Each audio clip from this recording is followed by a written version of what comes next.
اعوذ باللہ من الشیطان الرجیم بسم اللہ الرحمن الرحیم ربی یسر ولا تعسر وتمم بالخیر۔ آج میں جس موضوع پر بات کروں گا وہ ہے معاملات کی درستگی کا عجیب واقعہ۔ حضرت حکیم الامت مولانا اشرف علی تھانوی رحمۃ اللہ علیہ نے اپنا ایک واقعہ بیان فرمایا کہ میں ایک دفعہ اعظم گڑھ گیا اور اس ضلع میں چھوٹا سا گاؤں تھا، اسٹیشن سے 4 میل دور۔ وہاں کے لوگوں نے مجھے بلایا تو وہاں سے جب فارغ ہوا اور ریل رات کو 11 بجے جاتی تھی، سردی کا زمانہ تھا تو لوگوں نے کہا کہ سردی کا زمانہ ہے، اندھیری رات ہوگی، بارشیں ہو رہی ہیں، اس لیے رات کو جانے میں تکلیف ہوگی، اس لیے مناسب ہے کہ عصر کے وقت اسٹیشن پہنچا دیا جائے، رات کو ٹرین آئے گی تو سوار ہو جائیں گے۔ حضرت کو سوار کر کے اسٹیشن لائے، جو بہت چھوٹا سا تھا، نہ ویٹنگ روم نہ مسافر خانہ، ایک ہی کمرہ تھا دفتر کا، اور اسی سے ملا ہوا مال گودام تھا، بوریاں وغیرہ رکھی تھی۔ اسٹیشن ماسٹر ہندو تھا مگر بھلا آدمی، اس نے 2 4 بوریاں ہٹائی اور مسلح کی جگہ بنائی اور کچھ آرام کی جگہ ہو گئی۔ حضرت سے کہا کہ آرام سے بیٹھیں۔ فرماتے تھے جب مغرب کا وقت ہوا تو میں نے نماز پڑھی، اس کے بعد سنتے اور اس کے بعد نفلوں کی نیت باندھی تو وہ اسٹیشن ماسٹر ایک لیمپ لے آیا تاکہ روشنی ہو جائے۔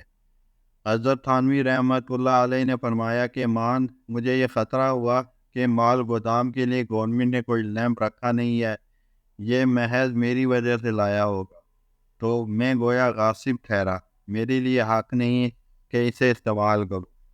نماز میں ایک بے چینی شروع ہو گئی کہ اے اللہ، تو نے ہمیشہ مجھے مشتبہ چیزوں سے بچایا ہے، یہ مشتبہ چیز آ رہی ہے جس کا مجھے حق نہیں ہے، اس لیے تو ہی بچانے والا ہے۔ حضرت تھانوی رحمہ اللہ فرماتے تھے کہ بمشکل میں نے 2 رکعتیں ختم کی اور اس نے لیمپ رکھا نہیں بلکہ لیے کھڑا رہا۔ جب میں نے سلام پھیرا تو اس نے آگے بڑھ کر کہا کہ میں یہ لیمپ لے کر آیا اور یہ اسٹیشن کا نہیں، میرا ذاتی ہے، اس لیے لایا کہ اندھیرے کی تکلیف نہ ہو۔ حضرت حکیم الامت فرماتے تھے کہ میں نے اتنی دعائیں کی اس کے حق میں کہ اتنی رعایت ہے، اس لیے اس نے خود محسوس کیا کہ مجھے حق نہیں، لہذا اپنے گھر سے لایا۔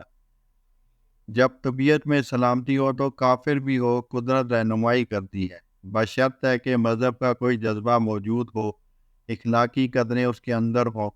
متقی جب تقویٰ تک پہنچ جائے تو حق تعالیٰ ایسے راستے پیدا فرما دیتے ہیں کہ مشتبہات سے بھی بچائے، مگر یہ جب بھی ہوتا ہے کہ تقویٰ باطنی کی عادت ڈالے۔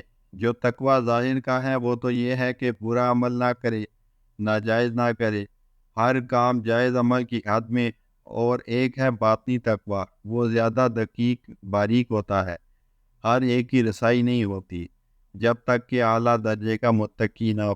اللہ تعالی ہمیں عمل کی توفیق عطا فرمائے۔ وآخر دعوانا الحمد للہ رب العالمین۔